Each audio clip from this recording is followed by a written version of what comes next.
It's me, Realtor Kiana J. I'm here with Brian Williams from Cadence Bank. And we want to talk to renters. Renters, come here. Come in, Step up, get step close. up. It's your time. I want you to know that we want to educate people on becoming savvy buyers. And we know that every buyer was a renter before, unless your parents had money or you somehow were smarter than the rest of us and you're like, I'm 18, I'm moving out, I'm buying a house. You know what I mean? Which there are people like that who are out there, and kudos to y'all for being up on y'all stuff. We got a video for that coming up. Watch this one, go to the next one, watch it. It's all for you. But yes, renters. So we want to talk to you guys about how you can position yourself to be ready to buy. And there's a few things that we would ask of you. One is that you know your credit, right? And that you pay attention to it. Look at it every once in a while. You know what I mean? You're sitting home, get off Instagram, shut down Facebook, and pick up Credit Karma or Experian and go figure out what your credit is, right? Because you need to know what your credit score is. Even if you're not buying and you're going to go rent, you really need to know what your credit score is. And I'm gonna start hitting you renters hard coming up because I need y'all to know that your next step is buying. Save. I know that's hard. Gotta do it. I know that's hard. Gotta do it. But you gotta save. You got to. That hit home. That hit home, didn't it? For all of us. That hit home. My aunt says this thing because y'all know I'm Realtor Kiana. I'm your friend in real estate. So everything is real. Like, I am the real realtor of real estate. And I'm going to keep it real with you. Right. My aunt always says to me, baby, this is not to just you, this for me too. So when I say save, we all could use that advice, right? But you're gonna have some costs that, although I'm the best negotiator out there, I can't get paid for you. I can't get your escrow deposit paid for you. I can't get your inspection paid for you. I can't get your appraisal paid for you. So I need you to save, I'm gonna say $2,000 to $3,000. Really, $3,000. It's a range. Every situation is different. If you feel yours is different, let's talk about it.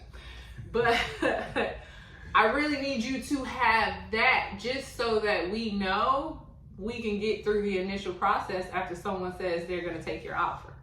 Right. Because you have to put down that escrow deposit. And yeah, we start at $1,000, but sometimes for you to get your offer accepted over another person's, you may have to offer more of an escrow deposit.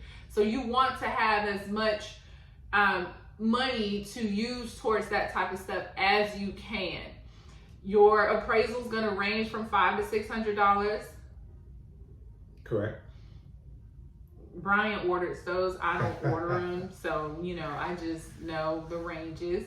And your inspection is going to range about the same. About the same. Yeah, right. You're going to be between about $500 and $600, depending on if you need a. Yeah, because they're going up. Yeah, they're going up. Depending on what you need. Because some people, you may want to do a 4-point. You need your WinMid. You need your WDO. So that price can vary a little bit, but you have to have that because those are things that you honestly, especially if I'm your realtor, you paying your escrow and you getting your inspection done within 48 hours, I want to say, of them saying we got the last signature on that contract. I'm calling the inspector right then saying, hey, when can you get this done? Because I want it done immediately because you are on a time frame for that. I am looking at you saying, hey, what you doing tomorrow? They accepted your offer today. Let's get this deposit in tomorrow. Right. So those are things that you're going to have to do up front.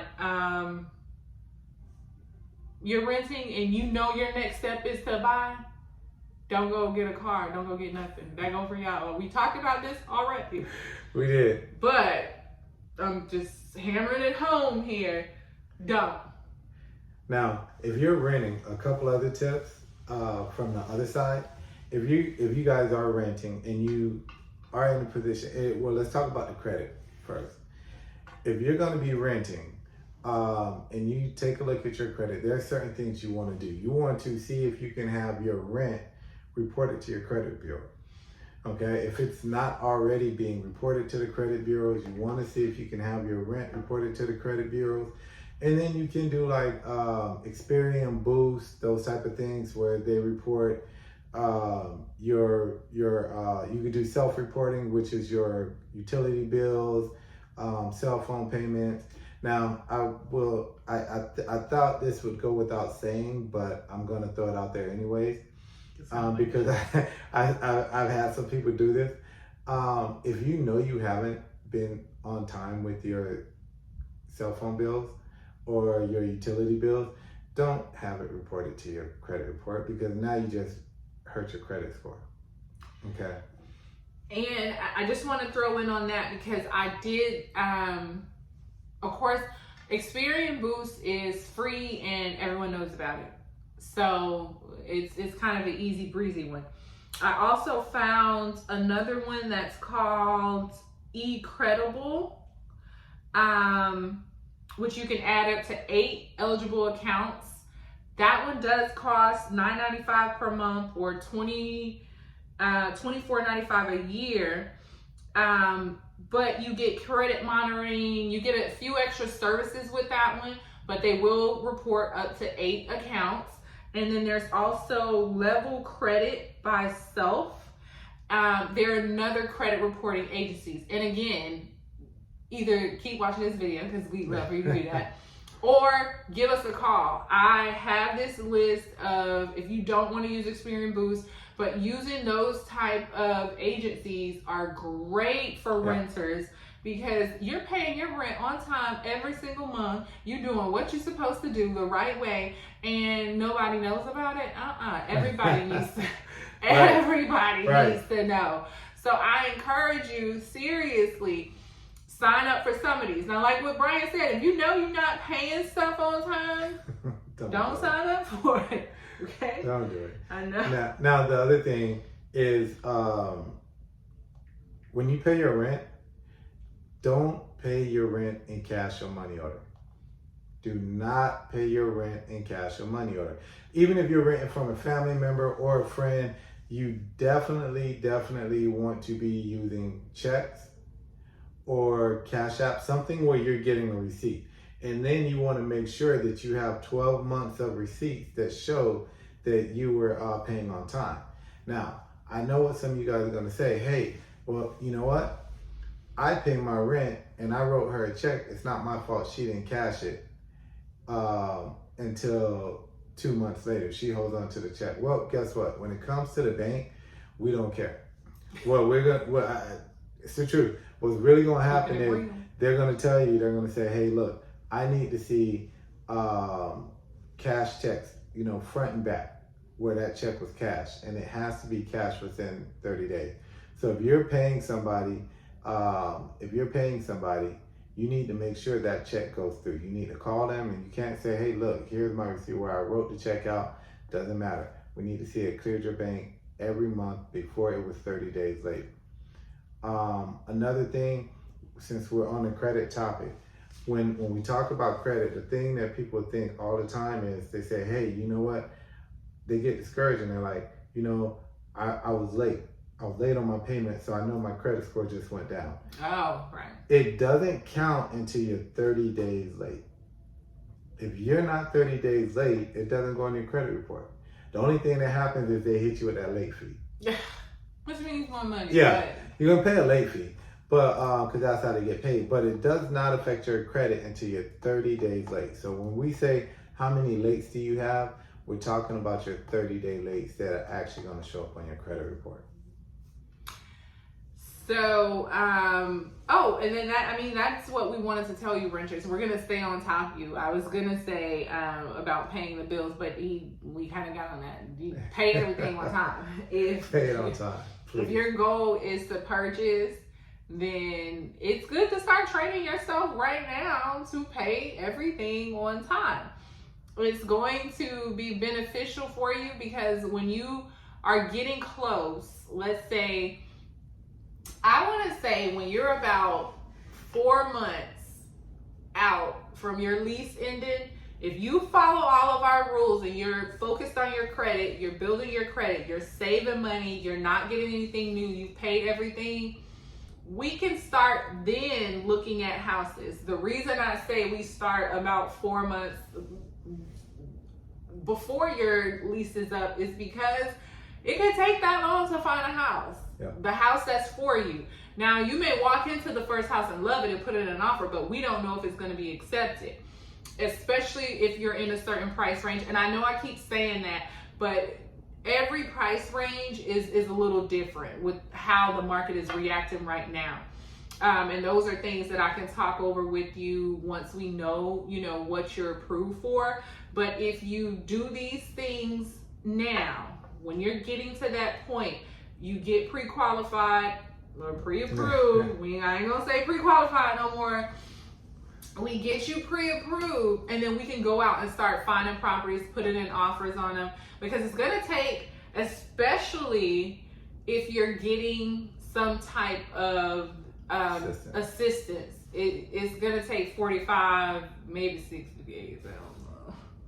It's getting to be a lot, but you're not on a regular 30-day closing. I mean, if you go through all the way through kind of like underwriting, which is a process in itself, you may be able to shorten that time a little bit, but it's going to take about that long. So I say, when you know you're about 4 months out and you want to buy and you've been doing what we've been telling you, then that's the time. That's when we'll start. You don't want to get down like, oh, my lease is up in 30 days. I want to see if I can find a house. Is it possible? It's possible that right now, today, it could snow. Okay? But the likelihood of it snowing is slim and none. And that's what we'll be if you come to us 30 days before your lease is ending. So planning and being prepared is part of the process. You got to have a plan and you got to stick to it to get to the end. And we're here to help you do that, but we're giving you this information in advance so that you're savvy when it comes to this. We're going to all be on the same page. So, renters, remember, we are still here for you. We got you. Don't wait until your lease is ending and this is okay. We really are about to go on this on this video. Okay, I'm trying to make them, not trying to have them super duper long until we do a live, which you all gotta come and sit in live. And then you can ask live questions too. But a lot of times we get people who are like, yeah, I want to buy. I'm really, I'm this, and then all of a sudden they're like, well, it's too much pressure. I gotta know where I gotta live. And then they sign another lease, and I'm thinking, so what did you really want to do? Because you can't buy now for another year because you've locked yourself into this lease agreement. Early termination clauses are going to cost thousands if you try to get out of that lease early. So if you know that you're in a rental and you know you want to buy, plan ahead. Let's start before you get nervous and shut your whole chance of owning down just because you failed to plan and give yourself enough time to find a place, get into a place and get out of the one that you're in. Anything else? Hey, you got to start now. You got to start now. If you're renting and you know that your goal is to buy sooner than later, do not make any new purchases. Take care of your credit. Don't re-sign your lease. Do not re-sign your lease. If you have to, go month to month, or go live with a friend. Crash. Just crash on somebody's couch. Couch surfing is okay if at the end you end up with a whole house. Right. Yeah. And tell them Kiana said it's okay. Because I guarantee you, it's gonna be times they're gonna want to crash on your couch. And now you got the space to where, look, a family in need, they can come stay with you. You ready to move on to another house, you can rent your house to your family members. Now your family members don't have to rent from some outside landlord who don't care what happens to them. It can be in the family. Like, we are really trying to get you all to see in our community that home ownership goes beyond just you. Right. And it is forever for you. You literally, if done right, and you train your family right, and your kids and your grandkids to not sell your property, even when they inherit it, you know, Free money. they sitting on a property they don't have to pay. Yes, they have taxes to pay. Yes, they got to keep insurance on the house. When you're not paying a mortgage and you're putting away that money every month to pay your taxes, the taxes aren't going to seem like a lot. Your insurance is not going to seem like a lot. You can refinance and pull money out of that house if something were to happen. And then maybe in your neighborhood, you know, you purchased it at $400,000, and now, you know, because the market in Tampa is doing that, now they're worth $1 million, $2 million. Yeah, maybe then you want to sell it. Maybe you still want to keep it, you know, but you have that option if you buy. So that's our rant on that. Renters, this was for you. So again, you know how to find us. Savvy Buyers Society on YouTube. SavvyBuyersPPC.com is the website. Book Realtor Kiana J at Gmail. And my phone number 813-270-1212. If you're not calling about a house,